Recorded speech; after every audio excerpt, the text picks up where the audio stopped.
All right. I want to go ahead and make a video while it is still pretty fresh in my mind. Just finished watching the Biden State of the Union. I thought it was pretty good. Biden sounded pretty good. I guess they pumped him full of that Panera lemonade. He got a big dose of it right before he went on stage and began to speak. But he absolutely cooked Republicans multiple times during his State of the Union. He made Republicans look pretty stupid, calls them out on some of their behaviors or more radical behavior. I thought he did a pretty good job of it. Let's go ahead and look at some clips right away. I want to look at this one first because it is one of my favorites. Let's go back here. I'll put it up on the big screen. Republicans can cut Social Security and give more tax breaks to the wealthy. That's the proposal.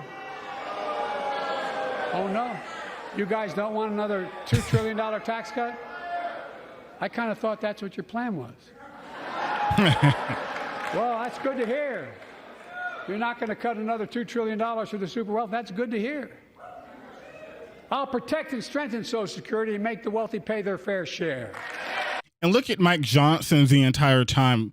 Mike Johnson, the new Speaker of the House, is just mauling in the back, staring at his desk multiple times. Now, I'm not sure if this is performative or not. I mean, it most likely is performative, but Mike Johnson, so mad over here. And keep in mind, Mike Johnson over here is a complete weirdo. If you don't know, this is a very hardcore Christian guy who was openly talking about how he tracks his son's usage by some weird app, and his son can also track his internet behavior. So I guess they don't end up looking at porn or anything deviant or whatever. It's completely weird, but that's besides the point. Let's go ahead and look at some more clips. So in terms of the tax cuts that Republicans do, just so I can touch on what Biden said, during Trump's administration, Donald Trump had this 2017 tax plan where I believe it was 81% of the benefits, 81% of the benefits went to the top 1% over a 10-year plan. And that was Donald Trump's greatest hit, right? That is what he brags about all the time. One of his biggest accomplishments was a tax cut to the wealthy. And do Republicans mind this? Of course they don't.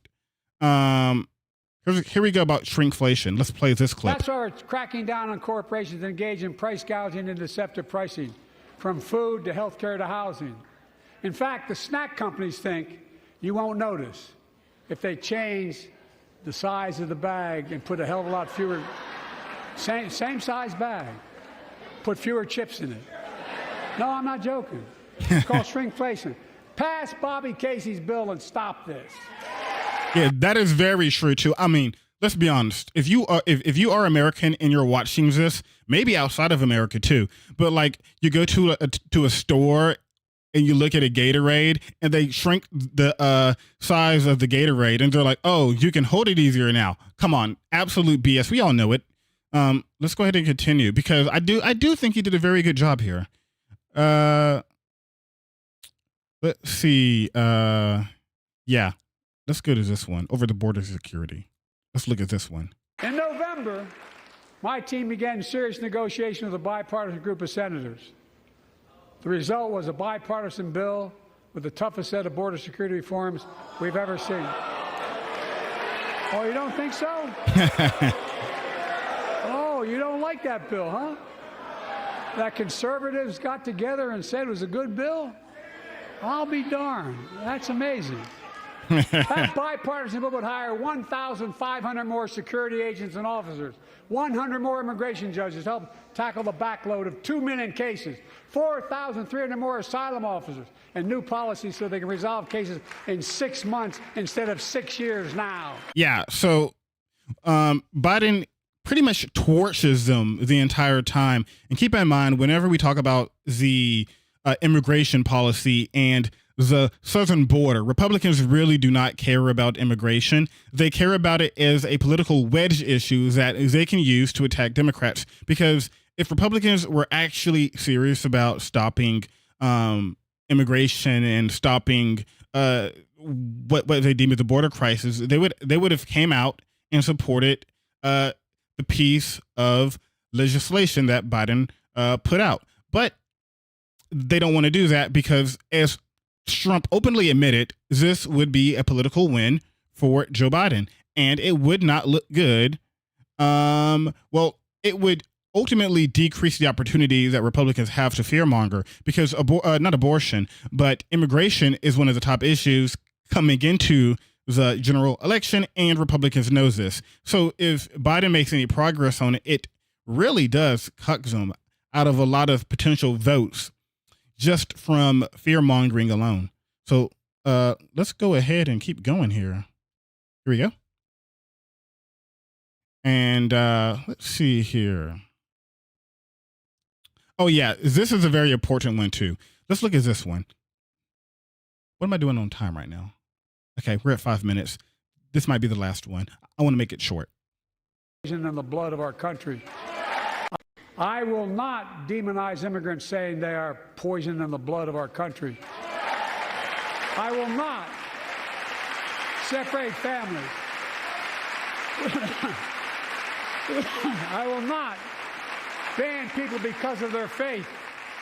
Unlike my predecessor on my first day in office, I introduced a comprehensive bill to fix our immigration system. Take a look at it. It has all these and more. Secure the border.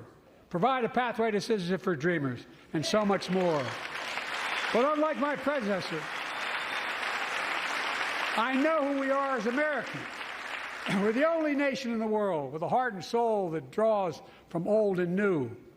Home to Native Americans, and ancestors have been here for thousands of years. Home to people of from every place on earth. They came freely. Some came in chains. Some came when famine struck, like my ancestral family in Ireland. Some to flee persecution, to chase dreams that are impossible anywhere but here in America. That's America. And we all come from somewhere, but we're all American. Yeah, and obviously he is talking about Donald Trump here because Donald Trump recently has said a bunch of, well, I don't want to say Nazi-esque, Nazi-esque or Nazi or fascist, a bunch of weird crap talking about how immigrants are poisoning the blood of our country, obviously unhinged stuff. And Donald Trump has been doing this for a while now. He's talked about poisoning the blood of the country, that immigrants are doing that. He's talked about how we should go ahead and kill drug dealers. He talked about how he quote unquote joked about being a dictator for a day. He has Agenda 2025, which is a Heritage Foundation funded think tank piece, which is about 1,000 pages, talks about how they essentially can implement a Christian nationalist state in America and slowly chip away at the administrative state. So this is what Donald Trump is about.